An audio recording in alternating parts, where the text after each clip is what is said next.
Shalom, jumpa lagi dengan saya Putri.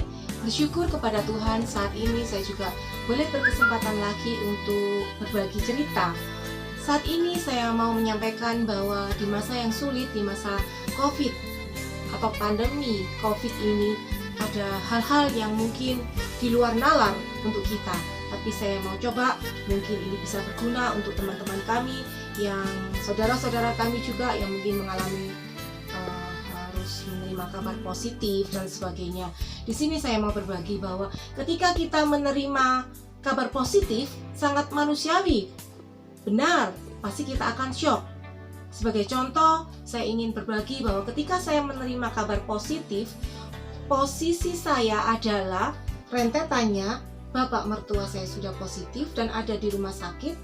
Saat itu juga rekan kerja saya positif, sedang ada di ruangan ICU, dan suami saya juga positif. Tentunya itu bukan hal yang mudah. Mungkin bagi orang-orang tertentu akan secara spontan mengatakan, sudah nggak usah bingung, positif, hati yang gembira adalah obat. Betul, hati gembira adalah obat.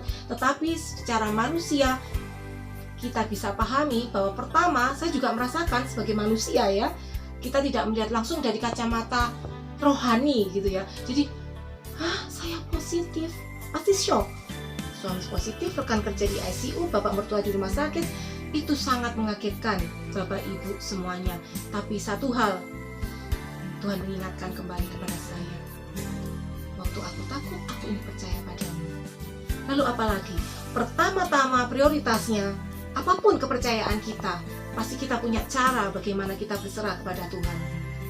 Saat itu juga mari kita serahkan. Lalu itu yang pertama. Yang kedua, bahwa untuk kita yang positif atau anggota keluarga kita yang positif, kita tidak bisa menghindarkan bahwa dukungan dari saudara atau teman itu sudah pasti dibutuhkan. Tidak ada orang mengatakan, oh enggak, aku punya uang, aku bisa beli obat, bisa beli ini. No, tidak ada masalah, tidak. Saya sudah pernah mengalami bahwa benar-benar dukungan dari saudara atau teman itu sangat dibutuhkan. Dukungan dalam bentuk apa? Kembali lagi karena kita pertama-tama titik beratnya adalah secara vertikal. Jadi yang pertama dukungan doa dengan cara apapun. Ya, jadi mungkin ketika kita mengalami itu, selain kita sendiri berdoa, nggak apa-apa kita kontak teman atau sahabat atau saudara, minta bantuan doa, karena di dalam Alkitab juga dikatakan, mungkin setiap Alkitab pasti ada dasar-dasarnya ya. Di dalam Alkitab dikatakan bahwa 2-3 orang sepakat meminta segala sesuatu, pastinya sesuai dengan kehendak Tuhan ya, Tuhan akan mengabulkan. Jadi kembali lagi yang pertama, secara vertikal kita serahkan kepada Tuhan. Yang kedua, dukungan dari orang lain, tentunya dukungan doa. Dan saya sempat sih mengalami kadang-kadang memang juga bingung ya, kita beberapa masuk ini, bu minum ini, bu minum ini, bu minum ini. Kemudian sempat mengalami kebingungan. Ketika saya bingung ya saya kembali lagi berdoa, Tuhan saya bingung, ini mana yang harus diminum. Ya, saya tidak mau menyebutkan merek ya. Jadi suami saya bilang, Ma, ini teman saya dulu kena COVID, minum ini bisa sembuh. Suami saya beli, ya sudahlah saya minum.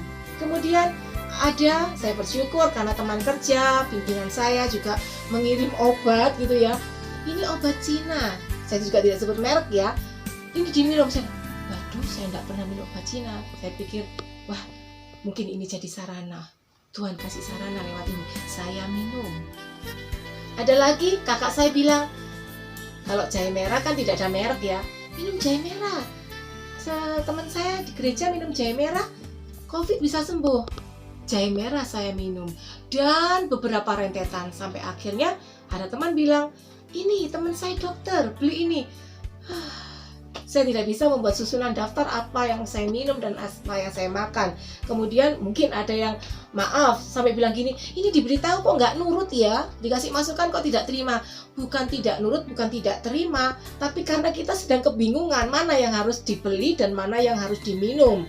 Kemudian saya japri, terima kasih untuk masukannya, tapi ini sudah banyak yang kami minum. Dan ketika saat itu juga Bapak Ibu, pengalaman saya kembali bilang ke Tuhan, Tuhan, saya bingung ini bilang ini, bilang ini. Kembali kita minta hikmat dari Tuhan. Ya yang ada ini dulu kita minum. Selain dari puskesmas dikasih antibiotik, vitamin dan lain-lain. Jadi semuanya selalu, apapun keadaan kita, kembali lagi kepada hikmat yang Tuhan beri.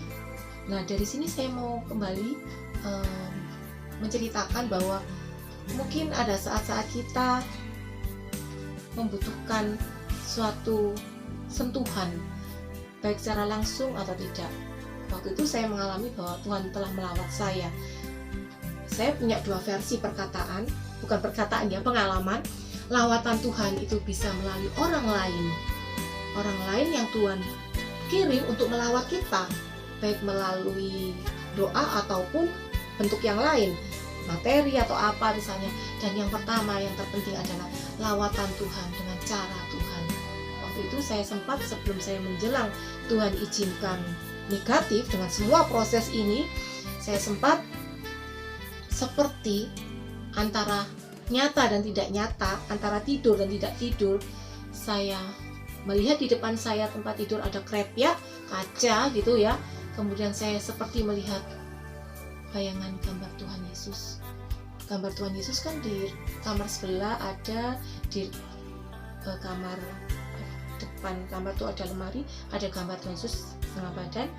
Nah itu saya melihat gambar itu satu kali zet, seperti kita melihat slide foto yang bergerak, satu lagi siut gitu. Lalu saya kaget. Nah saat itu saya berpikir, Tuhan, apakah Engkau tahu bahwa situasi kegalauan saya, Engkau yang lebih tahu segala apa yang saya rasakan, Tuhan.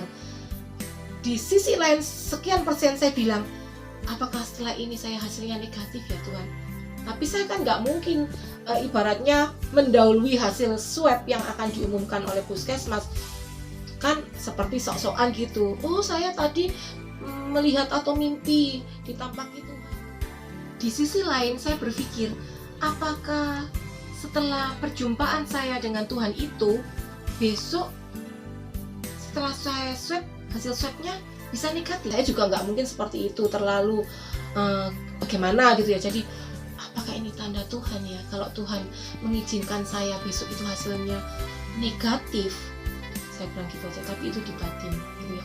Ternyata betul Bapak Ibu dikasih Tuhan, di saat seperti itu esok hari 2 hari setelah saya swab, saya di WA oleh perawat puskesmas, saya hasilnya negatif, puji Tuhan. Ya, Bapak Ibu yang dikasihi Tuhan, mungkin dengan cara yang berbeda Tuhan melawat kita, dengan cara yang berbeda kita berserah kepada Tuhan. Tapi satu hal lagi yang saya mau ungkapkan, bahwa kalau kita positif, jangan kita putus asa, tetap semangat. Dan satu,